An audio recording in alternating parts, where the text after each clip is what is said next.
nosotros, Señor, para adquirir conocimiento, para adquirir palabras, Señor, tu rema en nuestras vidas. Este libro de Lamentaciones, Señor, nos deje grandes enseñanzas y podamos, Señor, apropiarnos de ello para nuestra vida y para el crecimiento, no solamente de nosotros, sino de la iglesia. Padre, permite que aquellos que no han podido conectarse se conecten, aquellos que tienen dificultades, Padre, lo puedan hacer, puedan recibir y alcanzar la bendición. En el nombre de Jesús te damos gracias. Amén. Voy a compartir un video con ustedes.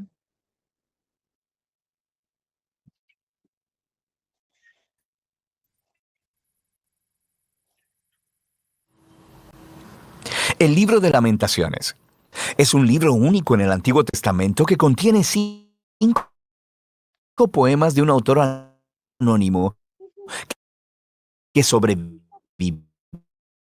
y ahora está reflexionando el asedio babilonio de Jerusalén y la destrucción y el exilio que le siguió.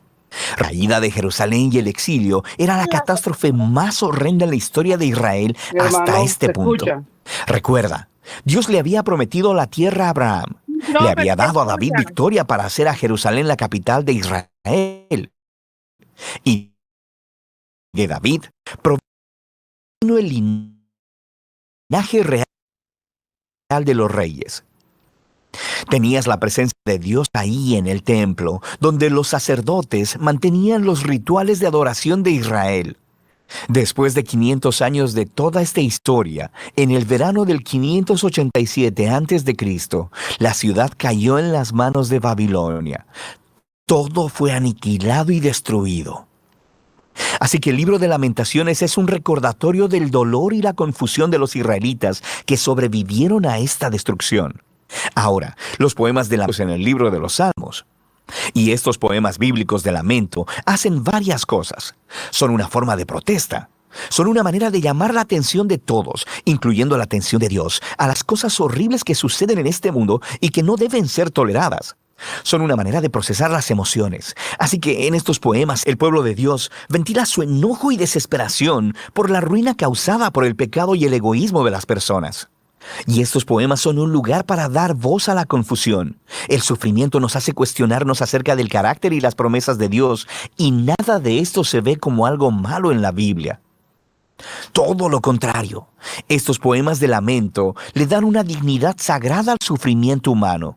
Así que estas palabras humanas de dolor, que son dirigidas a Dios, se han convertido en parte de la palabra de Dios para su pueblo.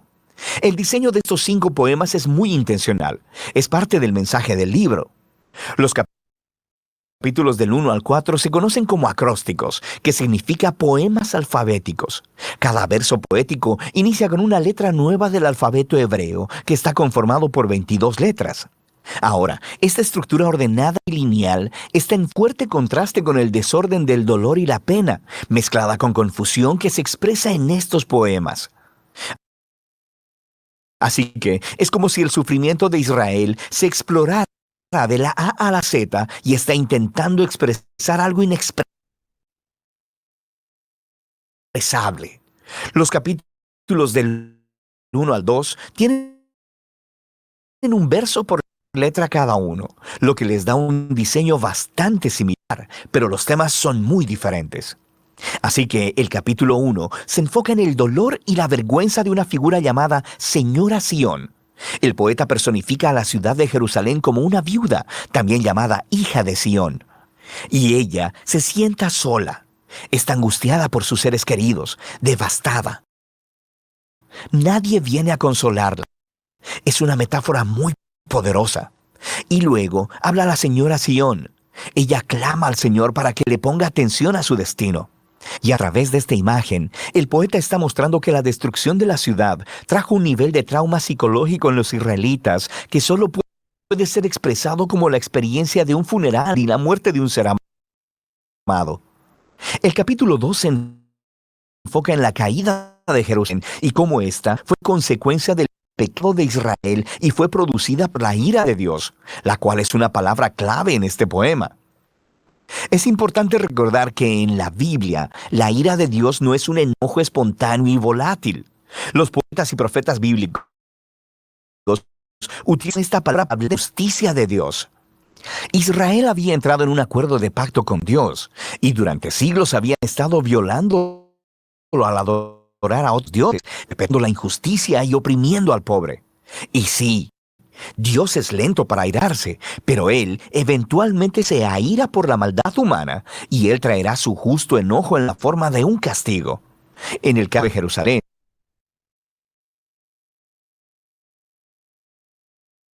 esto implicó permitir que Babilonia viniera y conquistara la ciudad. Así que este poema está reconociendo que la ira de Dios está justificada. Pero esto no impide que el poeta se lamente y le pida a Dios que muestre compasión una vez más. El capítulo 3 rompe este patrón de diseño al tener 3 versos por letra, así que es el poema más largo del libro. Y la voz que se escucha es la de un hombre solitario hablando desde su sufrimiento y dolor como representante de todo el pueblo. Y lo interesante es que este capítulo está lleno de lenguaje tomado de otras partes del Antiguo Testamento, de los lamentos poemas del siervo sufriente en Isaías. Y el poeta ve su dificultad como una clase de justicia de Dios, como dice el capítulo 2. Pero paradójicamente, esto le da esperanza al poeta y lo lleva a ofrecer las únicas palabras de esperanza en todo el libro. El gran amor del Señor nunca se acaba y su compasión jamás se agota. Cada mañana se renuevan sus bondades, muy grande es su fidelidad. Por tanto, digo, el Señor es todo lo que tengo, en Él esperaré.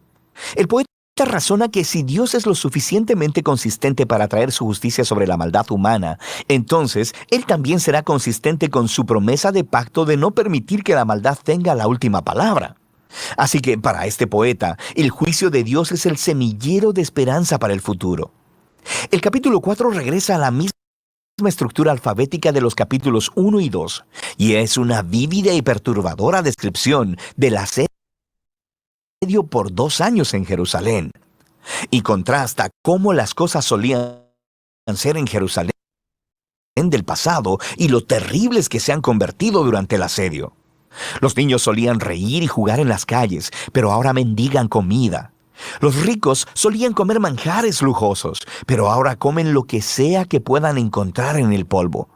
Y los líderes reales solían estar llenos de esplendor, pero ahora están hambrientos, sucios e irreconocibles. Y el rey ungido del linaje de David ha sido capturado y arrestado. Así que el poder del poema viene del impacto de estos contrastes y está explorando la profundidad del sufrimiento que Israel trajo sobre sí misma. Ahora, el poema final es único porque rompe con el patrón de diseño. Es igual de largo que los otros poemas alfabéticos, pero sin orden. Es como si el poeta no pudiera soportarlo más y su dolor ha explotado en un caos. El poema es una oración comunitaria por la misericordia de Dios. Israel le ruega a Dios que no ignore su sufrimiento ni los abandone. Y el poema ofrece una larga lista de las diferentes clases de personas que fueron devastadas por la caída de la ciudad. Ellos le piden a Dios que no se olvide de estas personas y se lamentan en nombre de otros, dándole voz a su dolor. Sufrir en silencio simplemente no es una virtud en este libro. No se le pide al pueblo de Dios que niegue sus emociones, sino que alcen la voz de protesta para expresar sus sentimientos y derramarlos delante de Dios. El libro termina con algo parecido a una paradoja. El poeta reconoce que Dios es el Rey eterno del mundo, pero también que las circunstancias los hacen sentir como si Dios no estuviera por ningún lado. Así que las palabras finales del libro dejan esta tensión completamente sin resolver y pregunta, ¿a no ser que nos hayas desechado totalmente? Y el libro termina. El poeta no ofrece una conclusión linda y limpia, muy similar a nuestras propias experiencias de dolor y sufrimiento. La historia de la Biblia no termina aquí. Pero este importante libro nos muestra cómo el lamento, la oración y el dolor son una parte crucial del camino de fe del pueblo de Dios en un mundo quebrantado. Y de eso trata el libro de Lamentaciones.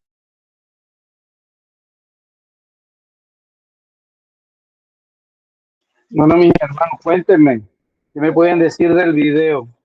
Profe, está chévere porque son las lamentaciones de Jeremías. Profe, si nos puede enviar ese videíto, nos los comparte para estudiarlo con la Biblia porque me llama mucho la atención que decía que estaba puesto por poemas y cada letra del abecedario hebreo. Entonces, cuando tenga la oportunidad me lo envía para estudiarlo con la Biblia.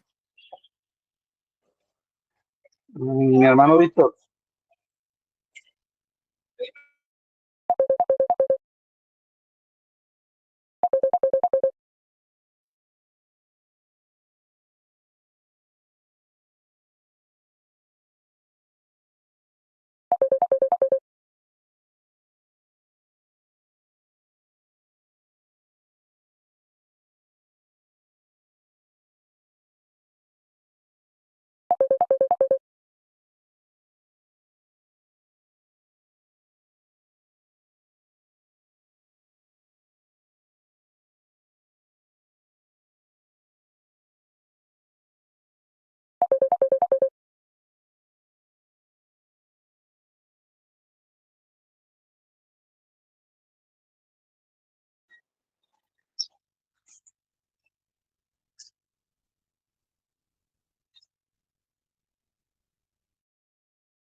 Amén. Por ahí está el Profe, hermano Hermes tratando de profe, entrar.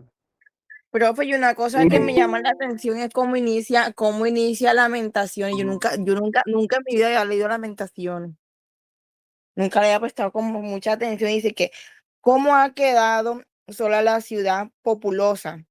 La grande entre las naciones se ha vuelto como viuda.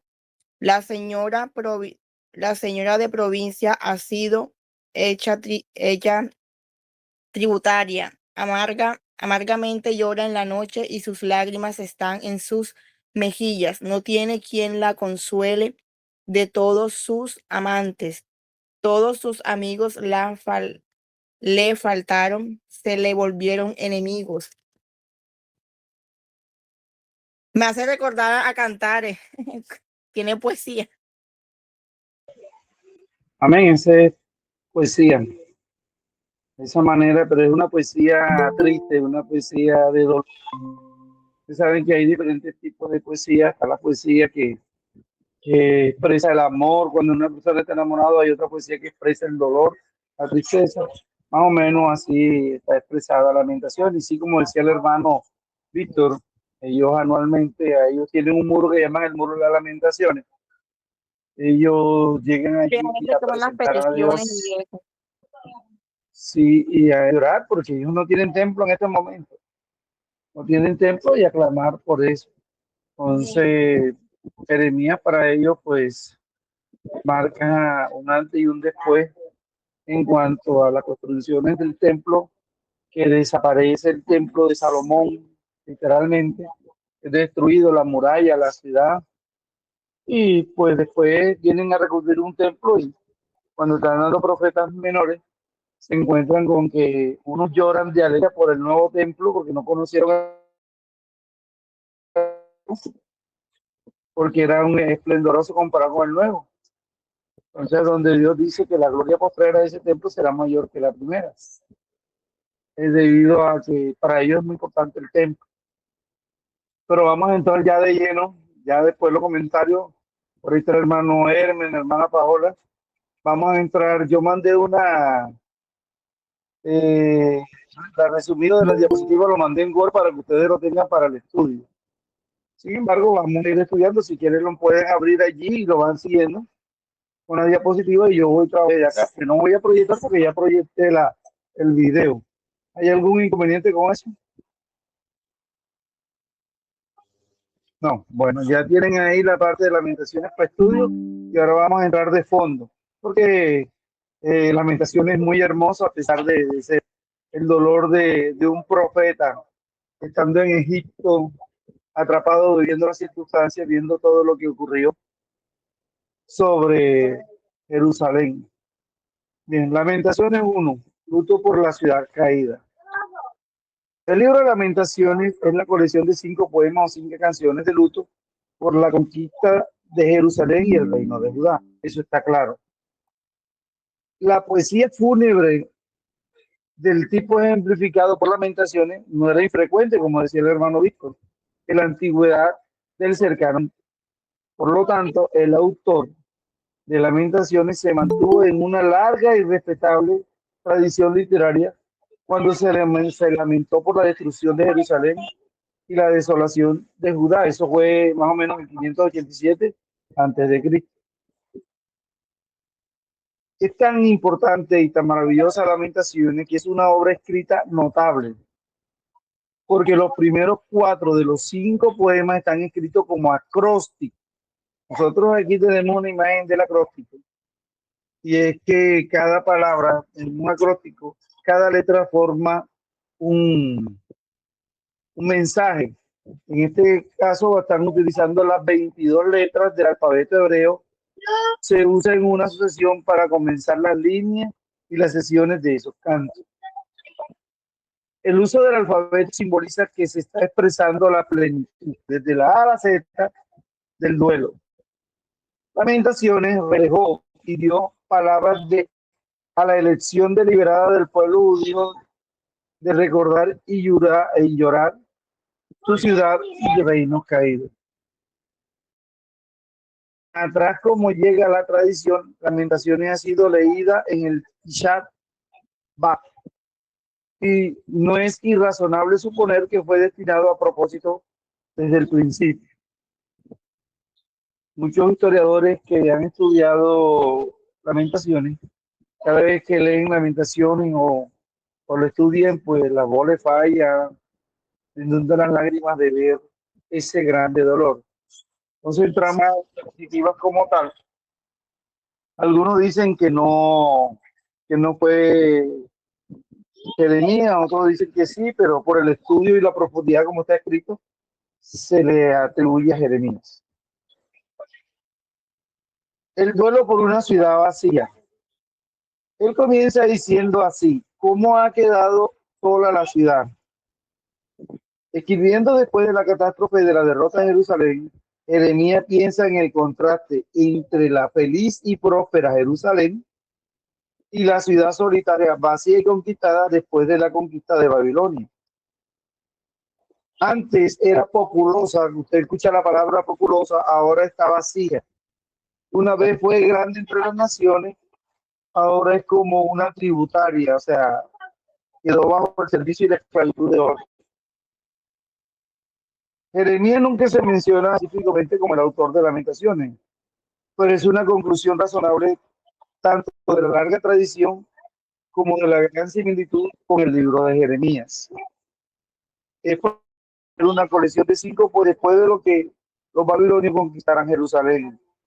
Pero antes de que lo llevaran a Egipto en contra de su voluntad. Algunos dicen estando en Egipto, otros dicen antes, cuando él termina con Jeremías 43. Jeremías se menciona específicamente como el autor de otros lamentos. Eso aparece en Segunda de Crónicas 35-25, que dice: y Jeremías endechó en memoria de Josías. Todos los cantores y cantoras recitan estas lamentaciones sobre Josías hasta hoy. Y las tomaron por norma para endechar en Israel, las cuales están escritas en el libro de Lamento, refiriéndose a este libro, el libro de los lamentos. Hay un libro con lamentaciones de todo lo que le pasaba a Israel. Ellos iban guardando esos escritos. En todas las copias de las Septuaginta, mi hermano, ya sean las ediciones romanas o Alejandría, se encuentra la siguiente palabra como parte del texto: y aconteció, después que Israel fue llevado cautivo y Jerusalén quedó desolada, que Jeremías se sentó a llorar y se lamentó con este llanto sobre Jerusalén. Así comienzan las Septuaginta. Entonces, refiriéndose a que todo indica que fue Jeremías el escritor del libro. Luego dice: ¿cómo ha quedado sola la ciudad?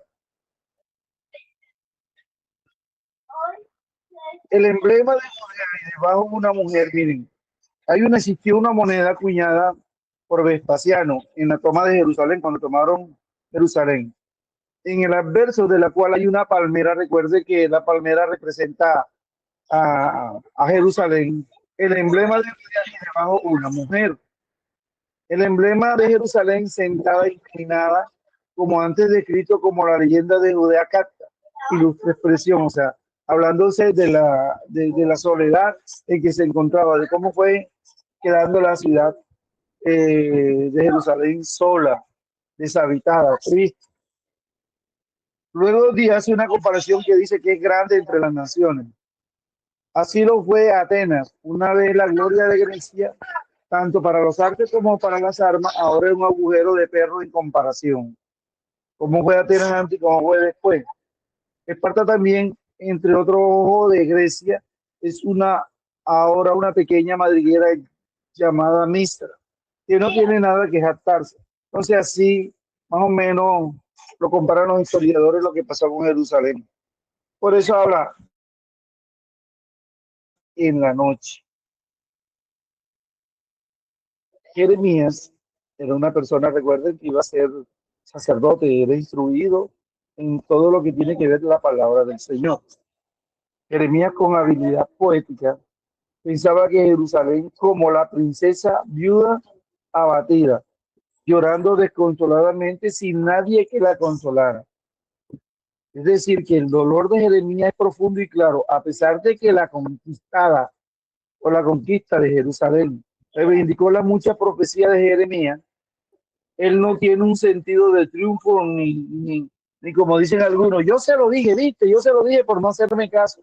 No, Jeremías no se jacta del dolor que le está pasando, a pesar de que él le tocó dar la profecía. Lo que hace Jeremías es entristecerse profundamente con el dolor de Jerusalén y Judá.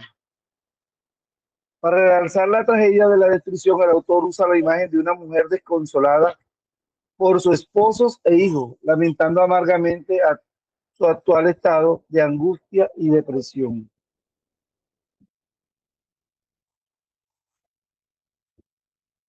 Todos sus amigos le faltaron, mencionaba la hermana Leni. En días mejores Jerusalén disfrutó de alianzas, de gentes leales. Eso que alguna vez fueron sus amigos se convirtieron en sus enemigos. Israel siempre enfrentó una lesión ineludible. Él debía coger de confiar en Dios para su seguridad contra la agresión externa o podía recurrir a los aliados grandes y pequeños. ¿Qué hizo él en esa época? Se alió, en lugar de Dios, se alió, buscó alianza en las armas y en la fuerza del hombre. Por eso quedó eso. De eso trata del 1 al 3. Del al 6, cuando dice Judá ha ido en cautiverio a causa de la prisión, de la dura servidumbre y habitó entre las naciones. Comienza diciendo cuando Judá es llevado en cautiverio. Después de las imágenes poéticas de los primeros versículos, Jeremías simplemente reportó el hecho, comenzó a decir, Judá fue conquistada, es hecha cautiva, las entradas a la ciudad alguna vez concurridas se vieron vacías, todas sus puertas están desoladas, todos los que estaban relacionados con Jerusalén se sienten desanimados. Por eso dice, suspira y están afligidos. Al ver tanta destrucción y tanto dolor, ellos nada más se quedan así suspirando y se sienten aflicción. Los enemigos de Judá son vencidos al prosperar y dominar sobre ellos. Nadie viene a la fiesta solemne. Recuerden que la ruta a Jerusalén, una vez atestada de peregrinos que subían al templo para participar en los ritos de festivo, que siempre estaba lleno, que no había lugares en los lugares donde hospedaje, ahora están completamente desiertos. Ese es como cuando, te explico de una vez, cuando usted va al campamento y usted llega y ve un montón de gente, aunque es un poco diferente porque no hay destrucción ni nada, pero cuando usted termina el campamento, que se va todo el mundo, usted en la finca eso da como miedo porque ve todo el vacío, después de haber tanta gente, eso solo, no gente por allí, y eso cuando se va oscureciendo el día martes, se va quedando más solo, y usted le toca quedarse de último para terminar de hacer el trabajo, pues eso va dando bastante miedo y el peso espiritual que tiene. Así es, nadie viene a la fiesta solemne, imagínense. Después de tener una fiesta tan grande, ver que ya no hay nadie, eso causa un poco de tristeza. ¿Y por qué ocurrió esto? En este caso de Jerusalén. Porque Jehová la afligió. Jeremías entendía que esta catástrofe no se debía al destino, a la crueldad humana o a los ciclos ciegos de la historia, no. Fue porque Judá había pecado por tanto tiempo y tan profundamente que fue la voluntad de Dios afligirla con severa corrección. Por eso dice, fue por la multitud de sus rebeliones. Aunque pesa se traduce tradicionalmente como la transgresión, esa multitud de rebeliones, esencialmente una palabra secular que significa rebelión, una palabra que resalta más plenamente el significado de este tipo de contexto, porque sucedió una rebelión. Sus hijos fueron en cautividad delante del enemigo. ¿Qué pasa cuando el pueblo se aleja del Señor y hay multitud de pecados? No solamente te afecta a ti, sino que afecta a tu descendencia. Por eso sus hijos fueron en cautividad delante del enemigo. No solo nuestros jóvenes, sino ancianos, niños también. Todo lo que nosotros hacemos en contra del Señor afecta a nuestra descendencia, afecta a nuestra familia. Por eso tenemos que tener cuidado con las palabras y con las cosas que hacemos. Así como nos afecta, nos bendice, nos llena, así también todo lo contrario lo que hace es afectar eh, decididamente a nuestra familia. La hija sin toda, la hija de Sión, toda su hermosura. Jeremías, al ver el dolor, amplifica el pensar de cómo solía ser Jerusalén. Él se imaginaba cómo era Jerusalén porque él la había visto. Y ahora el pueblo y el lugar de Jerusalén estaban desolados y derrotados. Comenzó a llorar de ver tantas cosas. Tanto la esperanza como el liderazgo de la ciudad abandonaron a Jerusalén. Por ahí se dice, sus príncipes fueron como siervos. Los príncipes vivieron como siervos, pero también sin éxito. Que huyen sin fuerza ante el perseguidor. Recuerde, la imagen del siervo sin pasto contrasta frecuentemente con la situación descrita en el Salmo 23. Jehová es mi pastor y nada me faltará. Cuando una oveja no tiene un siervo, oveja no tiene pasto, pues ella comienza a alejarse. Y cuando está siendo atacada por el animal, comienza también a alejarse. Y como no tenga la fuerza necesaria del alimento, lo que va a caer en las manos del enemigo. En el 7 hace recuerdo de los días agradables.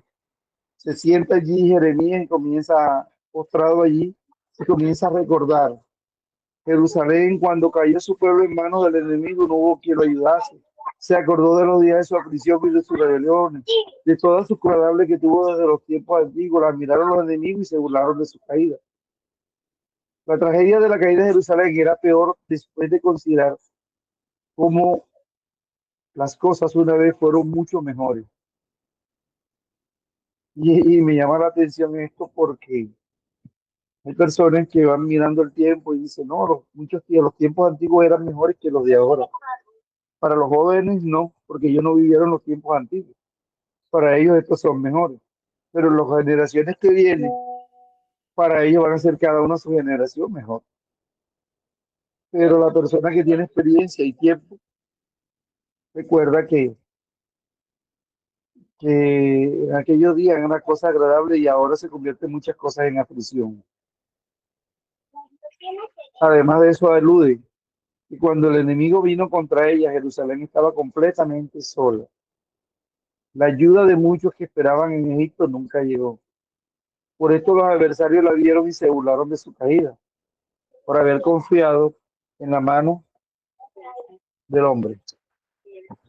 Del 8 a 11 hace de la razón por la que Jerusalén se queda sin consuelo. ¿Cuál es la razón? Cometió pecado. ¿Qué hace el Señor con ella? La remueve de su lugar. Y todos aquellos que la honraban, que la veneraban, que eh, la menosprecian. ¿Por qué? Porque ahora ya no la ven como alguien hermoso, sino como la vieron su vergüenza. Por eso habla de su inmundicia, está en sus faldas y no se acordó de su fin. Conforme Jeremías describe la tragedia de la caída de Jerusalén, uno se preguntaría correctamente por qué. La respuesta es simple, mi hermano. Era por el gran pecado de la gente de la ciudad durante muchas generaciones. Cuando dicen vieron su vergüenza, la ciudad una vez fue digna, fue humillada y expuesta, como una reina despojada de sus vestiduras reales. Ella suspira y se vuelve atrás. ¿Con qué es comparada? Recuerde que la compara con Sodoma y Gomorra o con una prostituta.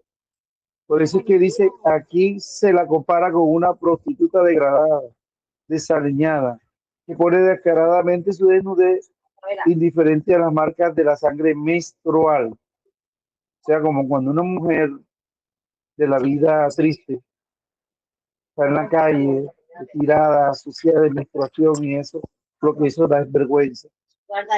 Por eso habla de su inmundicia está en su falda. Prefiere gloriarse en su maldad que avergonzarse de ella. Una persona que tiene la menstruación y andan en la calle para ese tiempo sin cuidarse era algo modesto. Y como una mujer u hombre insensata, Jerusalén nunca pensó ella pensaba que le iba a bien todo el mundo. Por eso dice, y no se acordó de su fin. Su falta de previsión significó un colapso que fue sorprendente. Luego dice, mira, oh Jehová, mi aflicción. Una oración como si saliera de los labios de la ciudad afligida, irrumpe en la descripción de la miseria. ¿Por qué? Porque no tenía un consolador que la ayudara cuando el enemigo se engrandece. Lo único que Jerusalén podía hacer era clamar a Dios de ella que había rechazado. También dice que ella ha visto entrar en su santuario a las naciones. Aquellos mismos extranjeros a quienes se les había prohibido entrar en la congregación de los israelitas estaban contaminando la casa sagrada en gran manera. Por eso se llevaron todas las cosas que habían en la ciudad. Luego dice, mira, oh Jehová, ve, estoy abatida. Otra oración se eleva desde Jerusalén clamando por ayuda desde la ciudad hambrienta. Por eso dice, buscan pan. En el 12 habla de un dolor incomparable. Por eso dice, no os conmueve cuando pasáis por el camino. Mirad y ve si hay dolor con mi dolor que me ha venido. Porque Jehová me ha angustiado en el día de su ardiente furor. Todas las naciones, todos los vecinos eran indiferentes y veían la miseria de Jerusalén. Y sabe, en lugar de ayudarlo, se alegraban. Ella no tenía quien la consolara. Hay dolor como mi dolor. Jerusalén sentía lo que sienten muchos que sufren, que su dolor es insoportable, es incomparable. Pues el que está viviendo el dolor dice que su dolor es lo más grande. Pero ella sí estaba viviendo un dolor de la desolación, de la angustia. ¿Por qué, mi hermano? Porque Jehová la ha angustiado. Jeremías y Jerusalén personificada conocían la verdadera fuente de su tristeza. No era porque hayan sido los babilonios, los demás, sino porque Dios fue el que lo afligió. De la mano de Dios en la tragedia de Jerusalén, del 13 al 15, lo que el Señor hizo a Jerusalén. Mire que empieza diciendo, desde lo alto envió fuego que consume mis huesos. Ha extendido re a mis pies, me volvió atrás. Cuando habla desde lo alto envió fuego, se refiere al juicio de Dios sobre Jerusalén, que no vino de hombre, vino desde el cielo, desde arriba. El contexto deja claro que Jerusalén personificada, hablando, sin embargo, Jeremías usa la misma imagen de fuego en mis huesos, casi quebrantada. Como el juicio vino desde arriba, ella dice, me dejó desolada y con dolor todo el día. El yugo de mis rebeliones han sido atados por su mano. Imagínense, así como el yugo con el buey, así el Señor ató el yugo sobre Jerusalén por sus rebeliones. Luego termina diciendo esa parte, como lagar ha hollado el Señor a la Virgen, hija de Judá. Aquí Jeremías está presentando una imagen de describir una reina de Jerusalén y Judá, pero cada imagen la entendió como que venía de la mano de Dios. Dios se encargó de eso. Del 16 al 17, llanto sin consuelo. Luego, por esta causa lloro. Mis ojos, mis hermanos, se dice, mis ojos fluyen aguas. No se fluye es que no se secan, que está constantemente saliendo la lágrima. Porque se alejó de mí el consolador, el que da reposo a mi alma. Si ni siquiera Dios estaba con ellos. Y comienza a quejarse de sus hijos. Jehová dio mandamiento contra Jacob. A veces describe a Jeremías como el profeta llorón y él estaría de acuerdo con la descripción. Por esta causa lloro. Y el dolor más triste que produció Jeremías no era porque hayan sido llevados cautivos, porque los babilonios lo tengan preso, no. Es porque el mismo Señor los había dejado. Y cuando la presencia del Señor se aleja de alguien, mis hermanos, Eso es para llorar y para derramarse y para afligirse. Por eso dice, porque se alejó de mí el consolador que dé reposo de mi alma. Eso es lo peor que le puede pasar a Jerusalén.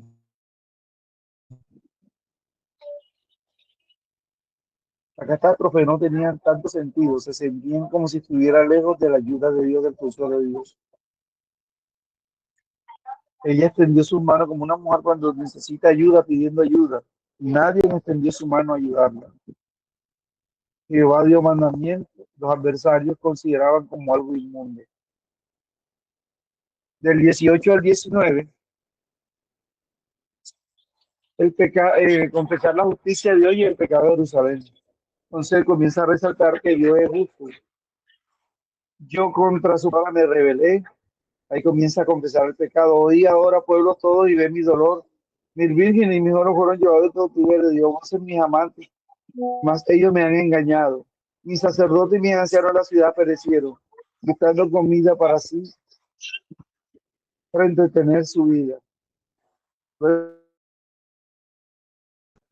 Ella también te hace un llamado a la justicia. Le dice, mira, oh Jehová, estoy atribulada, mis entrañas hierven, mi corazón se trastorna dentro de mí, porque me rebelé en gran manera. Por fuera hizo estrago la espada, por su señoreó la muerte. Oyeron que gemía, mas no hay consolador para mí. Nada, estaba atribulada por todo lo que había hecho.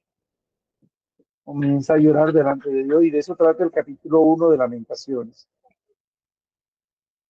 ¿Algo que decir del capítulo 1 de Lamentaciones?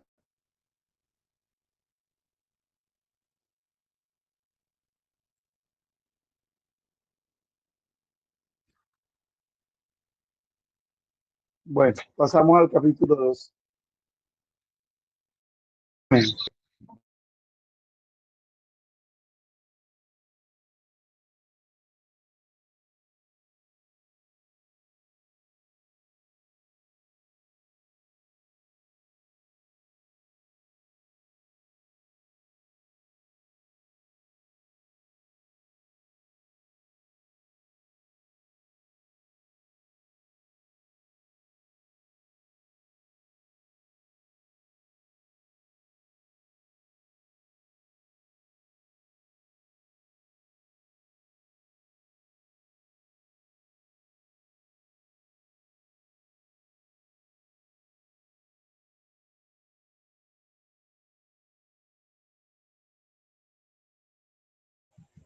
Amén. ¿Alguien más?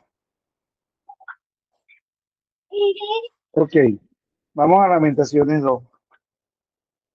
En Lamentaciones 2, el propósito propuesto, el propósito cumplido. Se ve a Dios como enemigo de Jerusalén. Por eso del 1 al 5 el Señor se presenta como enemigo de Jerusalén. ¿Cómo oscureció el Señor en su furor a la hija de Sión? Derribó del cielo a la tierra la hermosura de Israel, comienza diciendo. En generaciones anteriores, Jerusalén conoció la nube de la gloria de Dios. Ezequiel vio la nube de la gloria a partir de la ciudad bajo juicio. Ahora Jeremías lamenta la presencia de una nube, pero no es una nube de gloria, sino una nube de furor, de ira.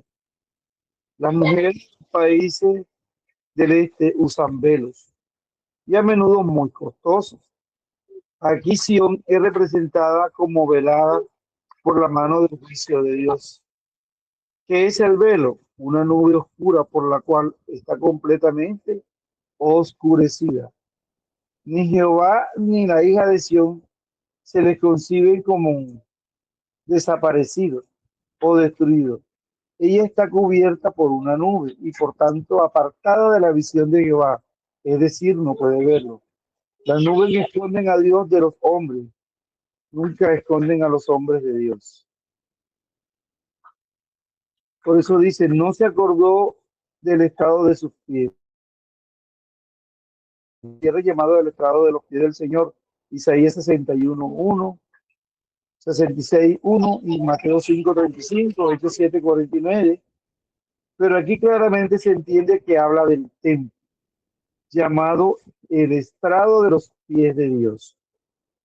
Eso aparece en 1 Crónicas 28:2, que dice así: levantándose el rey David, puesto en pie, y dijo: oídme, hermanos míos y pueblo mío.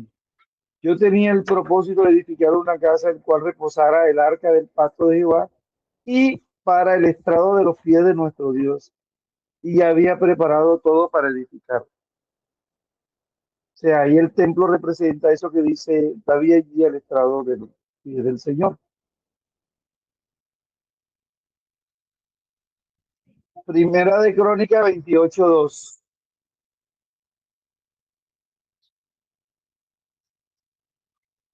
Esto más bien se refiere a todo el templo, no al arca. O sea, todo el templo era donde reposaban los pies del Señor.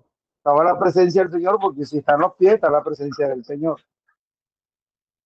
Luego dice: echó por tierra la fortaleza de la hija de Judá. Y esto comienza con una larga declaración. El énfasis es nuevamente en la idea de que todo está en destrucción que proviene de Dios, y que Babilonia fue un instrumento de Dios para cumplir eso. Hija de Sión e hija de Judá son títulos privilegiados, mi hermano. Pero ese privilegio conlleva una gran responsabilidad. Por muchas generaciones el pueblo de Dios pensó solo en términos de privilegio y no de responsabilidad. La nación había imaginado que ocupaba una posición privilegiada y que estaba en una relación de pacto con Dios. Pero ellos no habían imaginado cómo se encontraba ese pacto en el ámbito moral y espiritual de ellos.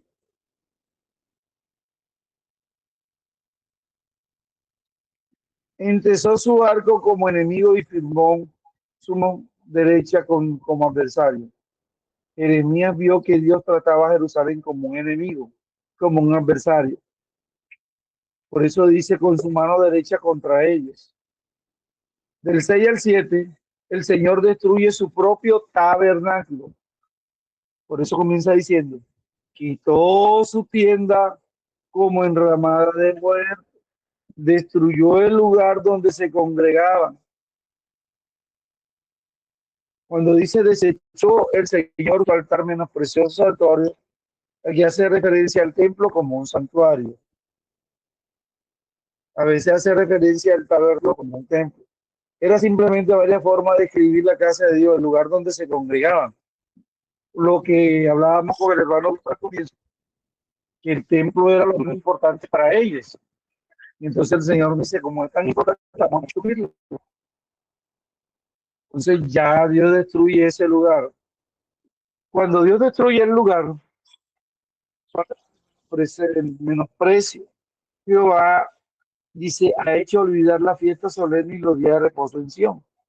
Ya no son necesarios, porque cuando el templo y la ciudad fueron destruidos, no fueron todas las observancias e instituciones relacionadas con ellos. Ya no hay templo, ya la ciudad tampoco está. Entonces, ¿qué fiesta podemos celebrar? Por ejemplo, existe la fiesta solemne y los días de reposo. Su altar fue desechado, su santuario fue menospreciado, los muros de su palacio fueron entregados en manos del enemigo. E hicieron resonar la voz en la casa baja. El sonido de gritos, ruido y conmoción era común en los días de fiesta solemne. Ahora hay oído el sonido de los enemigos que sometían la ciudad. Del 8 al 9, la nación de la defensa de la ciudad. Ahí en el anterior habló de que destruyó el templo, destruyó la ciudad. Ahora del 8 en adelante comienza diciendo: Jehová determinó destruir el muro de la hija de Sión. Tendió el cordel y no relajó su mano de la destrucción. Hizo pues que se lamentara el antemuro y el muro fueron desolados. Antes una ciudad tenía un muro y un antemuro. Si caía el, el caía el uno, el otro todavía estaba en pie para protegerlo. O sea, Dios quitó cualquier tipo de, de defensa. El templo destruyó la ciudad, ahora también se refiere a los muros. El muro de Jerusalén era su seguridad. Una vez destruido el muro, la ciudad fue presa de todos. Dios determinó destruir y el propósito se incumplió. Por eso cuando dice extendió su cordel, es la medida del Señor, la medida con la precisión que hizo todo el Señor. Entonces comienzan a hablar de que sus puertas fueron echadas por tierra. Los muros fueron destruidos, las puertas echadas por tierra. Los cerrojos que protegían la ciudad fueron quebrantados. Ya no quedaba nada. De la parte 9 al 10 hay una reacción de la gente de la ciudad. Dice, su rey, ya refiriéndose a las personas, no a la ciudad, no al muro, no al templo, sino a las personas. Su rey y su príncipe están entre la nación donde no hay rey. Sus profetas tampoco hallaron visión de Jehová. Se sentaron en tierra, callaron los ancianos de la hija de Sión y echaron polvo sobre su cabeza. Se ciñeron del silicio, las vírgenes de Jerusalén bajaron su cabeza a tierra. Comenzó hablando de la realeza y los nobles. Su rey y sus príncipes fueron llevados a Babilonia. Las instituciones gubernamentales habían desaparecido y no eran de ayuda. Luego se refirió a los profetas, que eso se refiere a las instituciones espirituales. También habían fallado, no podían dar ayuda, no había sacerdotes fieles para enseñar la ley y los profetas guardaban silencio. Jeremías estaba solo y tal vez pensó, cuando vio todo arruinado, que no debía profetizar más. Ezequiel y Daniel estaban lejos, no era una prisión pequeña de la que aquí se quejaba. Dice, se sentaron en tierra y callaron los ancianos. Los líderes de la comunidad quedaron atónitos en silencio, no hubo ayuda. Lo único que podían hacer era echar polvo sobre su cabeza. Cuando dice la Virgen le bajaron su cabeza, se refiere a la generación más joven, no fue de ayuda. Lo único era bajar su cabeza a tierra con desesperación. Del 11 al 12, la reacción del profeta. Ya aquí lo hace personalmente y dice él, mis ojos desfallecieron de lágrimas, se conmovieron mis entrañas, mi hígado se derramó por tierra a causa del quebrantamiento de la hija de mi pueblo. Algunos dicen cuando dice mi hígado se derramó, se refiere a que él fue tan el dolor y tan grande el sufrimiento que vomitó. Todo esto hizo que Jeremías se sintiera destrozado, sus ojos lloraron como su corazón se rompió, su hígado se derramó, vio la destrucción de la ciudad. Esto expresa una gran aflicción del profeta por las miserias que cayeron sobre los judíos. El mismo lloro casi a ciegas, su pasión había perturbado sus humores corporales, que sus entrañas estaban turbadas, su piel reposado debajo de su hígado. Sobre este disturbio fue vomitado. Todo ello no más expresiones muy graves de aflicción. O sea, fue tan grande el dolor de él que se fue en vómito de lo que tenía.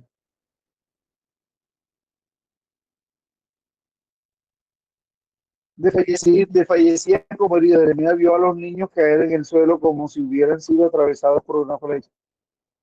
Sus almas en el regazo de sus madres, llorando. Del 13 al 14 habla de los falsos profetas no pueden consolar a Jerusalén. ¿Ustedes se acuerdan que durante Jeremías había unos falsos profetas y diciendo bien? Ahora, bajo estas circunstancias, ya dice, ¿o qué testigo traeré? ¿A quién te haré semejante y Jerusalén? ¿Quién te compararé para consolarte, oh hija virgen de Sión? Porque grande como el mar es tu quebrantamiento, ¿quién te sanará? Tus profetas vinieron para ti, vanidad y locura. O sea, no hicieron la tarea que le correspondía hacer. Luego el 15 al 16 dice, ni amigo ni enemigo pueden consolar Jerusalén. El orden normal de las consonantes hebreas, Ayin y P, en la escritura acróstica del poema, se invierten en el versículo 16. Como los dos cantos fúnebres posteriores son desconocidas. Todos pasaron por el camino, batieron las manos sobre ti. Era un aplauso, era una oración lúgubre. propia de aquellos que silbaron y movieron. Nadie quería ayudarlo. Del día 17, el propósito del Dios en el día de la ira del Señor habla del cumplimiento de la palabra que Dios dio. Jehová determinó destruir el muro de la hija de Sión, cumplió su palabra. Del 18 al 19, la oración de los enemigos de Jerusalén. Esta es la oración burlona que se regocijaba de Jerusalén como en las líneas anteriores. Querían que Jerusalén llorara para siempre, imagínense. Burlarse del dolor ajeno. El corazón de ellos claman, Señor, oh hija de Sión, echa lágrimas cual arroyo día y noche, no descanses, ni cesen las niñas de tus ojos. Levántate, da once en la noche al comenzar la vigilia. Derrama como agua tu corazón ante la presencia del Señor. Le está diciendo que lloren, que ya no les queda más nada sino ya la presencia del Señor. La agonía de la ciudad perece del 20 al 22. Dice, ha de comer las mujeres el fruto de sus entrañas, los pequeñitos, a su tierno cuidado. Han de ser muertos en el santuario del Señor, el sacerdote y el profeta. El amor agonizante de Jerusalén que le pedía que considerara la ciudad y el pueblo que había amado. Eso le pedían al Señor ya después de todas las oportunidades que Dios le había dado.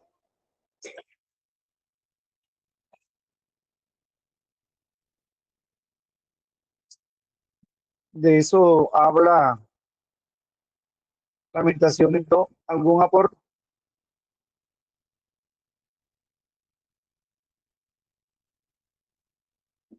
¿No? ¿O será que se detuvo en internet? Yo no veo a nadie, no escucho a nadie. Me dejaron solo. No abatido, pero sí solo. Ah, yo también voy a extender mi lamento porque se me dejaron solos. Bien, vamos a Lamentaciones 3.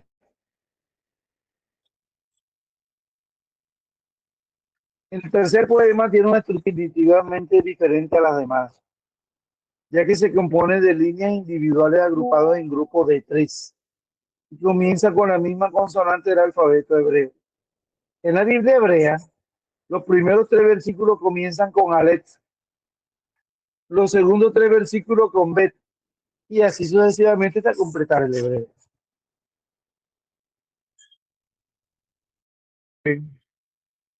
El hombre afligido por el Señor comienza diciendo, yo soy el hombre que ha visto aflicción bajo el látigo de su enojo, me guió y me llevó en tinieblas y no en luz. Comienza diciendo así. En los capítulos 1 y 2, Jeremías escribió principalmente como la personificación de Jerusalén. ¿Qué pasó aquí? Aquí comenzó a escribir como la voz de un individuo que sufre. Sí, este era Jeremías, pero ciertamente no era él solo. Él y muchos otros habían visto la aflicción, sabían que venían como disciplina de Dios el látigo de su enojo. Los sufrimientos del pueblo, mis hermanos de Judá, se describen como si lo hubiera experimentado un solo hombre. Es posible interpretar que este capítulo como un registro de los sentimientos mismos de Jeremías. Jeremías como la personificación de lo que está pasando en Jerusalén y en Judá. El lamento personal de Jeremías es un recordatorio de que el sufrimiento siempre es personal. Y dice, me guió y me llevó en tinieblas. Esto es la parte más difícil de nuestra suerte. Que Dios nos conduzca a tinieblas. Él me condujo y me hizo caminar en tinieblas. Ese cambio de lo más dulce de nuestra prueba, porque si la oscuridad está en el lugar donde Dios nos ha llevado, es mejor que estemos en la oscuridad. ¿Qué quiere decir eso? Mis hermanos, que en medio de todo el proceso de Jerusalén y su dolor, el Señor lo envuelve en algo de unas tinieblas. No vean al Señor, pero el Señor está allí. Por eso dice, me guió y me llevó en tinieblas y no en luz. Porque si lo llevara en luz, era el resplandeciente de la gloria del Señor. Pero como ellos habían pecado, lo dice como el hombre. Ciertamente contra mí me volvió y revolvió su mano todo el día. Me hizo envejecer mi carne y mi piel quebrantó mis huesos. Edificó baluartes contra mí, me rodeó. Así se sentía la ciudad y la mano del Señor estaba contra él. Por eso dice, revolvió su mano. Me cercó por todos lados, amarga y el trago, cercó caminos, cerró caminos. Cuando Dios cierra caminos, nadie puede abrir y a veces queremos salir de allí, pero Dios nos enseña en medio de los desiertos. Del 10 al 18, Dios, un adversario en muchos sentidos. Entonces él compara en este, del 10 al 18, se compara que él es un hombre y a Dios lo compara como un oso que acecha o como león en escondrijo. Está pendiente de todo para enseñarle su castigo a Jerusalén. Empezó su arco y puso como blanco para la saeta. Me hizo entrar en mis entrañas la saeta de aljaba. Fue todo lo que vio Jerusalén, me llenó de amargura. Es el proceso del trato del Señor para que él aprendiera, en ese caso Jerusalén aprendiera, que es mejor estar del lado del Señor y no estar en contra del Señor. Del 19 al 20, él le dice que se acuerde de la aflicción y de su abatimiento. Lo tendré aún en memoria porque mi alma está batida dentro de mí, todo el sufrimiento, todo el dolor. En medio de ese dolor, del 21 al 23, dice, esto recapacitaré en mi corazón. Por lo tanto, esperaré. Por la misericordia de Jehová no hemos sido consumidos porque nunca decayeron su misericordia. Nuevas son cada mañana y grande su fidelidad. Recordó él que pese a que todo lo que está pasando, aún la mano de Dios se está extendiendo en medio de esa la misericordia de eso. Por eso por primera vez en este libro de Lamentaciones se permite un lapso de esperanza. Jeremías ahora recuerda algo que despertaba la esperanza de su interior.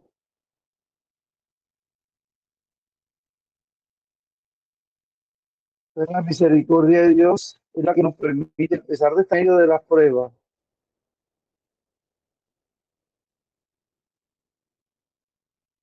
del 24 al 26, la bondad de Dios para el alma que lo busca. De en medio de su dolor se acordó y dice Jeremías, mi porción es Jehová, dijo mi alma, por tanto en él esperaré. Bueno es Jehová a los que esperan, al alma que le busca. Bueno es esperar en silencio la salvación de Jehová. Y me encanta esta parte cuando dice bueno es esperar en silencio. Esto, al igual que el Salmo 119, Jeremías encontró la clave para la satisfacción. ¿Cuál fue el proceso que estuviera viviendo? Él sabía que en las manos del Señor es bueno esperar hasta que él ya haya derramado su furor y su ira sobre Jerusalén. Y que ellos están así porque no buscaban al Señor. Pero los que esperan y los que le buscan siempre van a estar en las manos del Señor. Y todo lo anterior en Lamentaciones era profunda esperanza. La miseria de ninguna manera había terminado. Sin embargo, estos destellos de luz son bienvenidos, ni necesarios, mi hermano. Hay esperanza en medio de la dificultad, si Dios está con nosotros. Bueno le es al hombre llevar el yugo desde su juventud, que se siente solo y cae, porque es Dios quien se lo impuso. Ponga su boca en el po, porque aún así hay esperanza. Hay temporadas de adversidad, mi hermano. Hay a veces mejor tener esas temporadas cuando uno es joven. Si Dios nos disciplina cuando somos jóvenes es para prepararnos para un futuro productivo. Los hábitos tempranos cuando son buenos son invaluables. La disciplina temprana es igualmente así. Al que no se sometió a una sana restricción de la juventud nunca será un hombre útil, ni un buen hombre. ni un hombre feliz.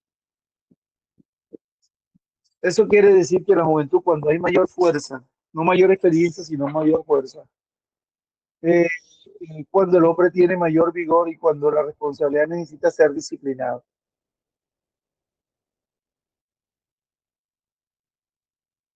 A veces necesitamos hacer silencio. A veces siente uno solo, es mejor callar y dejar la voz de Dios. Del 30 al 36 dice, de la mejilla al que le hiere y sea colmado de afrenta, porque el Señor no desecha para siempre.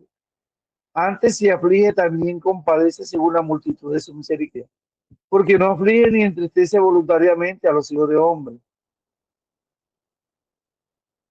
Jeremías dijo esto en el contexto de soportar pacientemente el sufrimiento. Es mejor caer en las manos de Dios y no en las manos de los enemigos, porque en las manos de Dios hay misericordia. Eso era lo que estaba diciendo Jeremías. Del 37 al 39, el Dios a quien no se puede oponer. ¿Quién será aquel que diga que sucedió algo que el Señor no mandó? De la boca del Altísimo no sale lo malo y lo bueno, porque esa es la mente del hombre viviente. La mente es el hombre en su pecado, de lo cual debemos retratarnos del pecado como una temporada de gran sufrimiento y dolor, como lo estamos viendo a través del libro. Es mejor, es mejor estar bajo la presencia del Señor y arrepentirnos del pecado, porque el pecado nos aleja de Dios y nos trae más sufrimiento. Por eso en el 40 al 47, eh, Jeremías dice, bueno, ahora vamos a hacer algo, vamos a escudriñar nuestros caminos, porque hemos pecado contra Dios. Busquemos y volvámonos a Jehová. Y le está diciendo, ya estamos pasando este sufrimiento, ya estamos en asolación. Lo que tenemos que hacer ahora es que ya la mano de Dios pasó sobre nosotros. Hay que levantar nuestros corazones y nuestra mano a Dios en los cielos. En los momentos más difíciles que no entendemos, cuando Dios está viviendo un proceso, nosotros estamos viviendo un proceso en Dios. A veces es mejor guardar silencio y levantar las manos. ¿Qué nos queda a nosotros? Levantar nuestro corazón y nuestra mano al cielo y decir, Señor, nosotros dependemos de ti. Nosotros nos hemos revelado. Nosotros fuimos desleales. Tú nos perdonaste. Desplegaste el aire y perseguiste. Mataste y no perdonaste. Te cubriste de nubes y en medio de su ira. Pero Dios siempre, el que es humilde, Dios tiene cuidado de él. Del 48 al 51, río de aguas endecha mis ojos, o sea, sigue el quebrantamiento. Volvió y tomó el quebrantamiento del dolor que estaba viviendo. Del 52 al 56, aquí es adelante porque sus enemigos atacaron su vida, sin haber, porque ataron mi vida en cisterna y pusieron piedras sobre mí, aguas cubrieron mi cabeza. Jeremías, aquello como el que se sentía bajo una constante presión, porque Jeremías sabía que era que lo metieran en una cisterna. Así veía el pueblo cuando hay opresión, cuando lo están atacando, cuando abre y cubre su cabeza, como cuando el hombre no le da descanso y lo tienen así atado. Y el 57 al 63 le dice, pese a todo lo que los enemigos, que todo el mundo se vino, que tu mano está pasando sobre mí. Este versículo aquí me dice, te acercaste el día que te invoqué, o sea, Dios atendió. Dijiste, no temas. Abogaste, Señor, la causa de mi alma, redimiste mi vida. Tú has visto, oh Jehová, mi agravio, defiende mi causa. Ha visto toda su venganza, todo su pensamiento contra mí. Para Jeremías sabía que Dios respondía cuando invocaba. Dios atiende el alma cuando se arrepiente de su pecado y se une. Del 64 al 66, Jeremías le dice, dale el pago, Señor, oh Jehová, según sus obras. Trátalos, Señor, como nos han tratado. Ya en el tiempo de la gracia no podemos pedir eso. De eso trata Lamentaciones. ¿Algún comentario?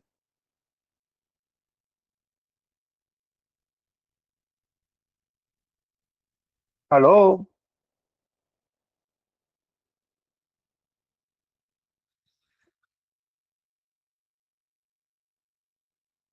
Del trato del Señor,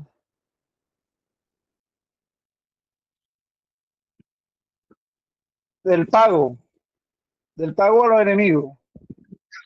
El 64 al 66. ¿Listo?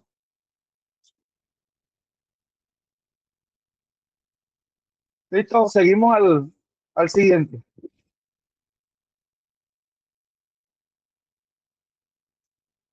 Vamos al capítulo. Amén, profe.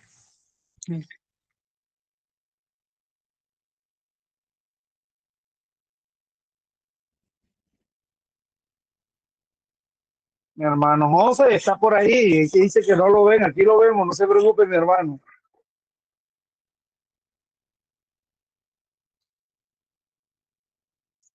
El castigo de la hija de Sión. Profe, aquí estamos. Lo Empieza que pasa es que está mucho, o sea, se queda usted en silencio durante buen tiempo, pero no sé si es que realmente se queda en silencio o es la señal. Y me toca, entonces estoy por acá lejos y tenemos el computador por acá puesto en otro lado. Entonces, para activar el micrófono, no. Debe ser la señal, mi hermana. Ok, pero aquí estamos escuchando. Bueno, vamos al capítulo 4. El castigo de la hija de Sión. El oro ennegrecido de Sión. Cuando el oro está ennegrecido, Jeremías lamenta la pérdida de los hijos de Sión, que eran preciados y estimados más que el oro puro. Así los tenía el Señor a ellos. Los mejores y más brillantes han tomado de Judá y Jerusalén. Son los pobres y menos capaces que quedaron atrás. O sea, lo más bueno se lo llevaron. Recuerda que Babilonia se llevaba lo más bueno. Aunque el oro no se empaña, pierde su brillo cuando se cubre de polvo. Es precisamente lo que sucedió con los artículos de oro del templo de Jerusalén. Fueron pisoteados en las calles polvorientas de la ciudad porque su gloria se había ido. Por eso dice, ¿cómo se ha ennegrecido el oro? ¿Cómo el buen oro ha perdido su brillo? Las piedras del santuario están esparcidas por la encrucijada de la calle. La silla de Sión, preciado y estimado más que el oro puro, como son tenidos por vasijas de barro, obras de manos de alfarero. Ya la generación perdida en Babilonia nunca sería tan valiosa allí como lo sería en Jerusalén. Eran tan baratos y humildes como las vasijas de barro. Dios los tenía como preciado, como algo valioso, y ellos prefirieron ser algo despreciable como vasijas de barro. Luego del 3 al 5, mis hermanos, hago una pausa allí. A veces Dios nos tiene en un lugar de privilegio, de bendición. Nos tiene como la niña de sus ojos, como la piedra preciosa. Y nosotros no queremos estar allí. Entonces nos vamos a lugares donde Dios no nos dice, o nos ubicamos en las cosas que Dios no nos dice, o hacemos lo que Dios no nos dice. Y estamos despreciando ser oro y ser valioso en las manos de Dios para convertirnos en vasijas de barros que no tienen valor. Del 3 al 5, la crueldad del despojo de Sión. Dice, aún los chacales dan la teta. Mira cómo está comparando. O sea, los chacales dan de comer a sus hijos y amamantan a sus cachorros. Pero la hija de mi pueblo es cruel como los avestruces en el desierto. La lengua del niño de pecho se pegó a su paladar por la sed, o sea, no alimentaban a los hijos. Los pequeños pidieron pan y no hubo quien lo repartiese. Los que comían delicadamente fueron asolados en la calle y los que criaron entre púrpura se abrazaron entre esterpoleros. Jeremías lamentaba la crueldad de los incendiados y los que quedaron. Parecían peores que chacales. como, más como avestruces en el desierto, de quienes se pensaban que eran crueles con sus crías. Aún así, los niños pequeños de Judá pidieron pan y no hubo quien se lo repartiese. Las patéticas escenas de un niño pequeño que pide en vano comida parece haberse grabado profundamente en la mente del autor, quien debe haber sido testigo de este tipo de eventos, cuando las madres no querían darle alimento a sus hijos, por el dolor, por la tristeza, por descuido. Nadie estaba a salvo del juicio que vino sobre Jerusalén. Aquellos alguna vez fueron encumbrados, ahora eran abatidos. Los que criaron en púrpura se abrazaron en los estércoles, coleros. Y cualquier hijo de Dios, hermano, eso es una lástima, lavado en la sangre de Cristo, deba mojar su túnica escarlata con el hediondo trago del estiércol del mundo. Cualquiera que está ahora haya burlado como un ángel, ahora se arrastre por el suelo como un escarabajo. No, no está bien. Pero así le estaba pasando al pueblo de Dios. Después de Dios tenerlo como la niña de sus ojos, se convirtieron en desprecio a sus ojos. En el verso 6, porque se aumentó la iniquidad de la hija de mi pueblo más que el pecado de Sodoma, imagínense, que fue destruida en un momento sin que acamparan contra ellas compañía. Jeremías nuevamente declara su entendimiento que la destrucción de Jerusalén vio a la iniquidad del pueblo. El profeta dijo que el pecado de Jerusalén fue peor que el de Sodoma. O sea, que si fue peor, aquí aprendamos que su castigo también fue mayor. Una forma fue que más prolongado y agonizante, diferente a Sodoma, que fue destruida en un momento. Siquiera Sodoma Dios mandó fuego, la destruyó, pero estos van a estar 70 años bajo el yugo de los babilonios. El conflicto de Sion del 7 al 10, vuelve y le dice el Señor, sus nobles, fueron más puros que la nieve, más blancos que la leche. Rubio era su cuerpo que el coral, su talle más hermoso que el zafiro. Luego dice, oscuro más que la negrura en su aspecto. No los conocen por las que su piel está pegada a sus huesos. Imagínense el estado de escasez que había. Seca como un palo. Más dichosos los muertos a espada que los muertos por el hambre. Porque estos murieron poco a poco por falta de los frutos de la tierra.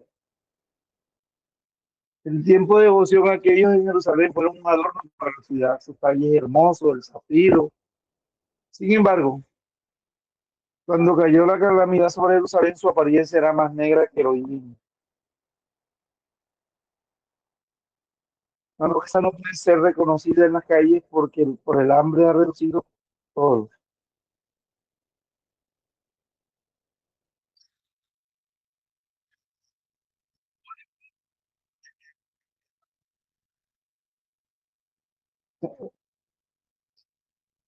Cuando dice que oscuro más que la negrura de su aspecto, no lo conoce por la calle, así es, a esa parte te refieres.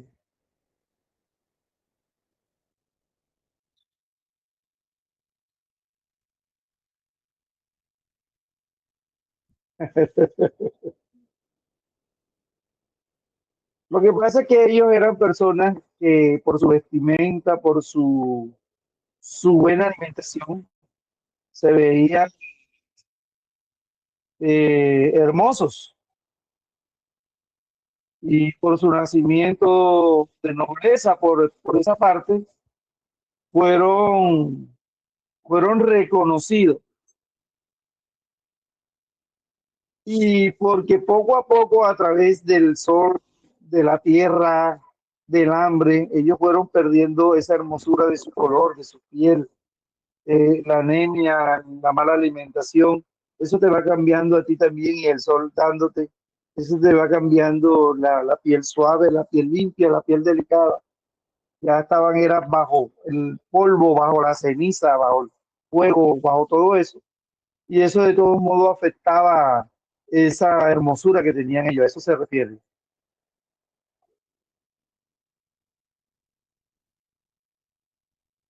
Por eso también dice, oscuro más que la negrura de su aspecto, o sea, lleno de desprecio, de despojo. Su piel está pegada a su hueso, seca como un palo, o sea, ya está diciendo que eran irreconocibles. Profe, Dígame, hola, dígame. profe. eh, lo que sucede ahí es que el hambre, o sea, la condición que ellos estaban de desnutrición, era el hambre tan extrema que eso se puede comparar como que se cocinaban por dentro, era por eso el tema del color de la piel. Sí, porque lo que pasa es que una persona desnutrida, con hambre, pasando y bajo el sol, mis hermanas, no puede ser blanco, pero también cuando uno es blanco y está desnutrido y está todo eso, uno comienza a perder hasta su propio color.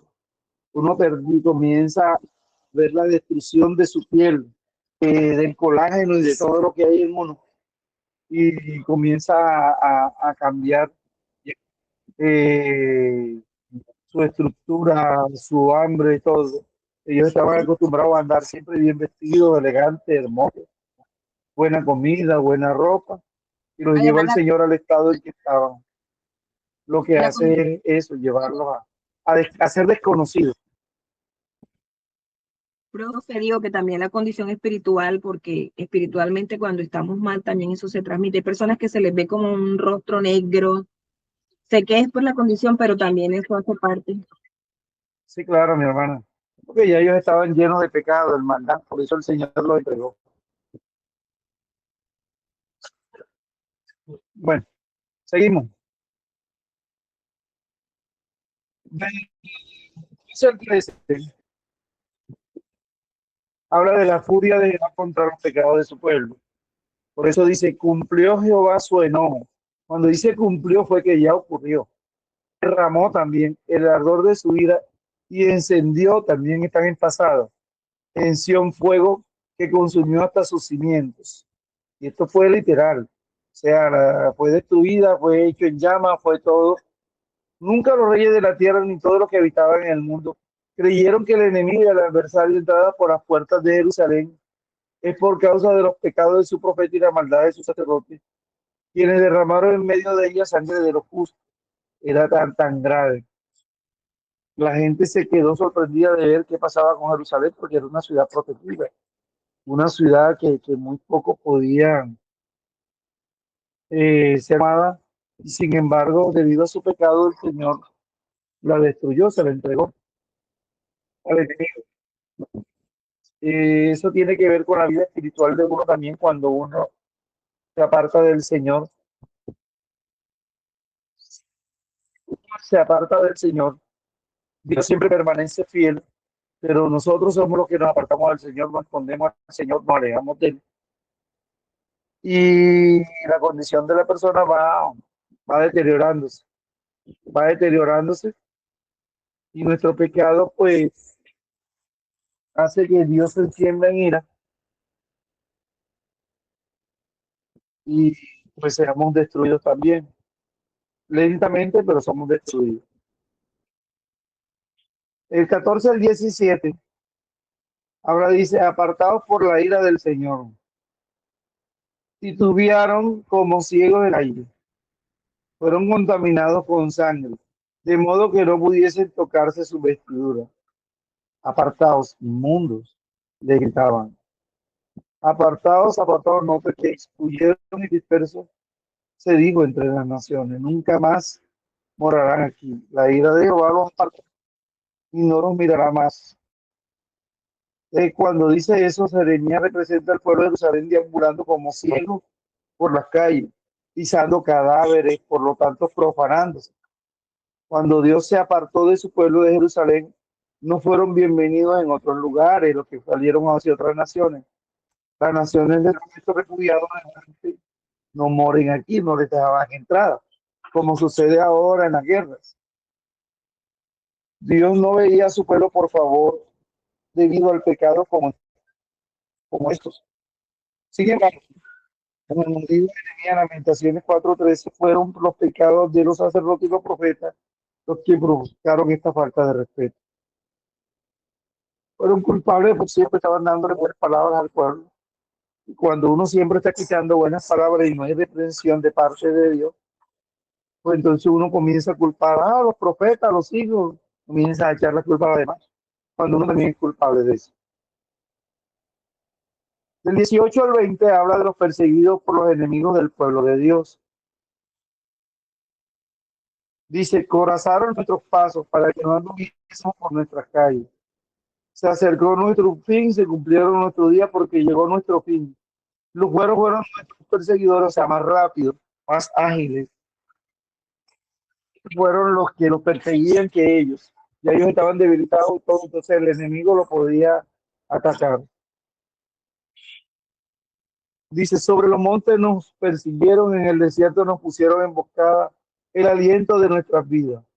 El ungido de Jehová, de quien habíamos dicho, a su sombra tendremos vida entre las naciones, fue apresado en sus lazos. Esto lo buscaban por donde quiera, estaba el asedio babilónico, por donde quiera iba, el pueblo del Señor lo perseguía para atacarlo y para destruirlo. Y aquí habla de Sedequías como el ungido de Jehová. Sedequías habla como el ungido de Jehová porque el Señor lo había puesto allí. 21 y 22, el juicio que viene de Edom, y le dice, gózate y alégrate, hija de Edom. Edom, ¿quién era Edom? ¿Quién me dice quién era Edom?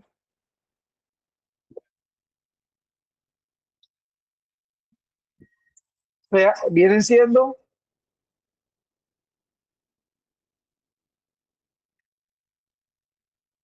ok, o sea que vienen siendo familia. Bueno. Entonces el Señor le dice, bueno, hija de Edom, la que habitabas en tierra de Uz, aún hasta ti llegará la copa, te embriagabas y vomitarás. Siempre digo tu castigo, nunca más te harán llevar cautiva. O hija de Sion, descubrirás tu pecado. Jeremías habló sarcásticamente a Edom. Esto no es, alégrate, estás feliz, no, sarcásticamente. Quien estaba feliz de que sus vecinos Jerusalén y Judá fueran conquistados. Así como Edom encontró felicidad en la miseria de Sion, ellos también beberían la copa del juicio de la mano babilónica. Estaban burlándose del pueblo del Señor. Entonces el Señor le dijo, no, estaban burlando, ahora también va a llevar de lo mismo. En este sentido, Dios había terminado con su gran juicio contra Jerusalén. El castigo de Edom estaba por venir. Dios pronto cubriría sus pecados. Él le dijo, sí, te gusta estar gozándote y alegrándote, que habitas tranquila. No te preocupes, así va a llegar la copa. Contigo y tus pecados van a ser descubiertos y vas a recibir también de tu Padre.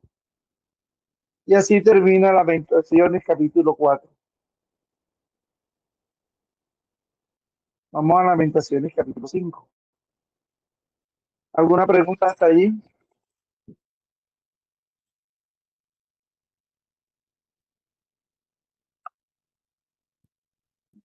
Bien, vamos a Lamentaciones 5. De la desolación a la esperanza de restauración. Aunque este capítulo consta exactamente de 22 versículos, el número del alfabeto hebreo, ya no se observa la forma acróstica. Quizás algo tan técnico no se consideró adecuado cuando en agonía y angustia, bajo un sentimiento de desagrado a Dios, de Dios a causa del pecado, se postraron ante él para pedir misericordia. De nuevo la gran miseria de Sion y comienzan viendo al Señor. Acuérdate, oh Jehová, de lo que nos ha sucedido. Mis hermanos, cuando a usted le toque ir a Israel, le toque ir por allá, en el muro de lamentaciones, ellos se quejan de todo, pero le dicen al Señor esta parte del capítulo 5. Dice, Señor, acuérdate oh Jehová, de lo que nos ha sucedido. Mira, ve nuestro oprobio, nuestra heredad ha pasado de extraño, sobre todo cuando hay guerra. Nuestras casas a forasteros, huérfanos somos sin padre, nuestras madres son como viudas. Comienza a decir,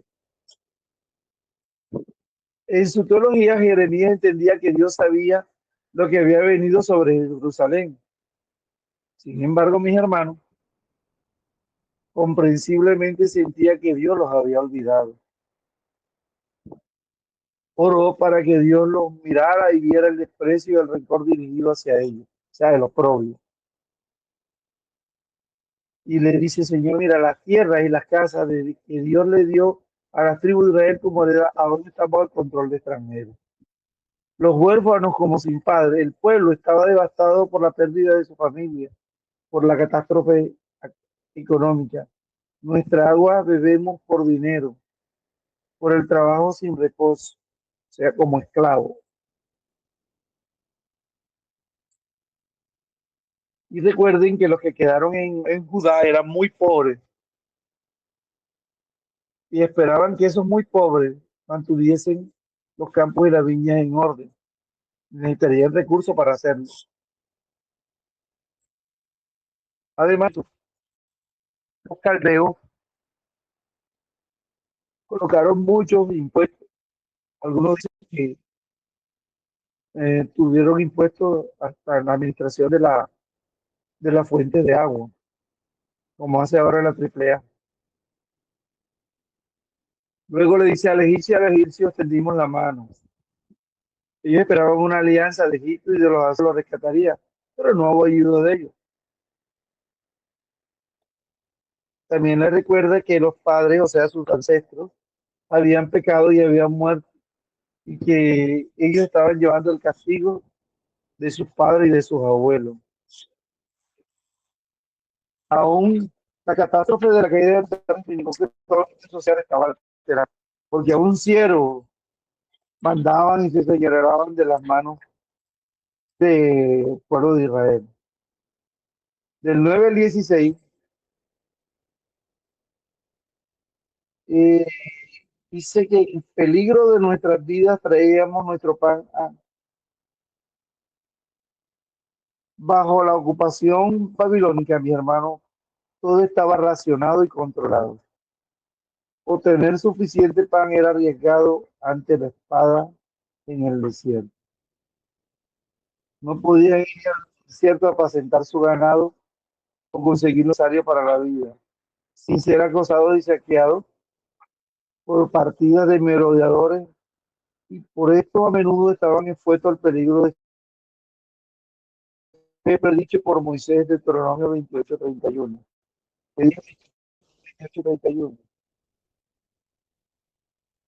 Tu buey será matado delante de tus ojos y tú no comerás de él. Tu asno será arrebatado delante de ti y tú no serás devuelto. Tus ovejas serán dadas a tus enemigos y no tendrás quien te rescate. Deuteronomio 28:31. Esa es la desobediencia, la causa de la desobediencia. ¿Se acuerdan? Ahora mi hermana dice, nuestra piel, escuche esto, se ennegreció como un horno. La gente estaba enferma y sufría bajo la insolación. Lo que decía yo, que con el desierto, la lluvia y con falta de alimentación, les daba el patitú. Piel caliente es literalmente piel quemada, ennegrecida, muestra una generación sin lesión. Las mujeres de Jerusalén en las ciudades de Judá fueron violadas, brutalizadas por los soldados de Babilonia. Todas las personas sufrieron, las mujeres fueron violadas, los príncipes encadenados, los jóvenes y los muchachos convertidos en esclavos, la alegría, los ancianos unidos en la puerta, los jóvenes disfrutando de sus canciones, la danza, todo eso cambió en luto.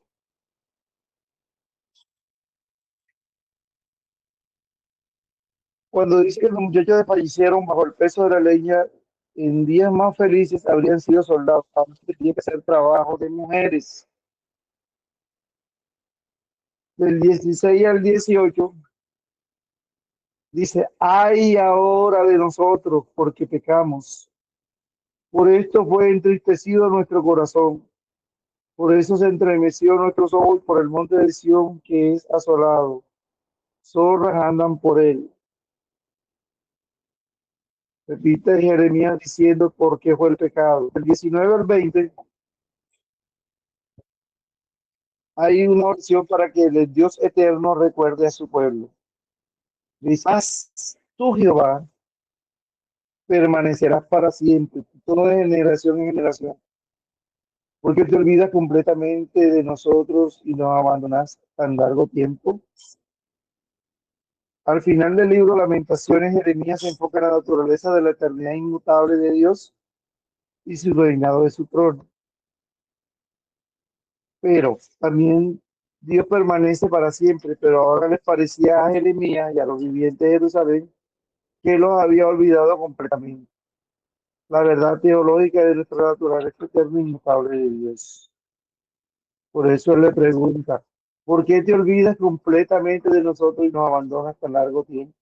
Para nosotros son largo tiempo, pero para Dios es un instante y un momento. Y el 21 y el 22 dice, buenos, oh Jehová, a ti nos volveremos, renueva nuestros días como al principio, porque nos has desechado, te has airado contra nosotros en gran manera. Jeremías, a pesar de sentirse olvidado por Dios, comprendía que su única esperanza era clamar en Dios por el don del arrepentimiento. Entonces, de eso trata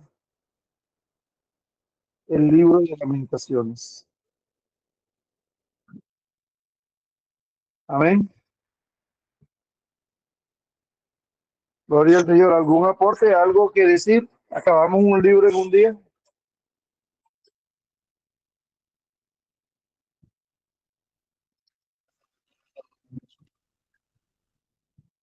Sí, nos sobraron 20 minutos porque no hubo receso. El que viene es larguito. Sí, y tengo que terminar el 19, según Ezequiel. Y Ezequiel es delicioso estudiarlo, pero bueno. Vamos a prender la cámara, mi hermano, para la foto. Mi hermano Ezequiel, de allá en su computador nos toma la foto.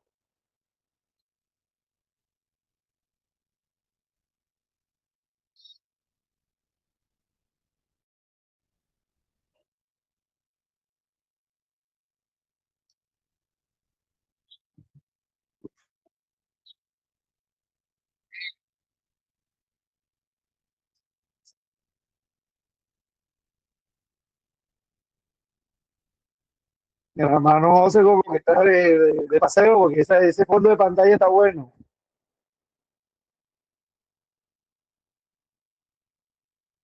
Puro IA.